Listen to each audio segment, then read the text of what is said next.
Karachi airport پر پانی کی line پھٹ گئی۔ کراچی کے جناح انٹرنیشنل ایئرپورٹ کے ڈومیسٹک اور انٹرنیشنل ڈپارچر اور ارائیول لاؤنج میں پانی کی لائن پھٹ گئی۔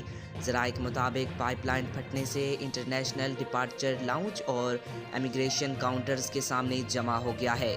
انٹرنیشنل لاؤنج میں پانی بھر جانے سے عملے اور مسافروں کو مشکل کا سامنا ہے۔ ایئرپورٹ اتھارٹی کا عملہ بالٹیوں اور وائپرز کے ذریعے پانی نکالنے کی کوشش کر رہا ہے۔ ذرائع کا کہنا ہے کہ جناح ٹرمینل پر فائر فائٹنگ کی پائپ لائن پھٹ گئی ہے۔ ترجمان سول ایوی ایشن کے مطابق پانی کا لیکیج روکنے کے لیے جناح ٹرمینل بلڈنگ کے مغربی سمت کے پانی کے وال بند کر دیے گئے ہیں۔ پائپ لائن کا لیکیج ڈھونڈنے کی کوشش کی جا رہی ہے۔ ترجمان کا کہنا ہے کہ پائپ لائن کی مرمت کا کام جلد مکمل کر لیا جائے گا۔ جناح ٹرمینل پر مسافروں کے لیے میٹ بچھا کر راستہ بنا دیا گیا ہے۔ انہوں نے واضح کیا کہ جناح ٹرمینل پر آپریشن متاثر نہیں ہوا اور ایئرپورٹ پر تمام سرگرمیاں معمول کے مطابق جاری ہیں۔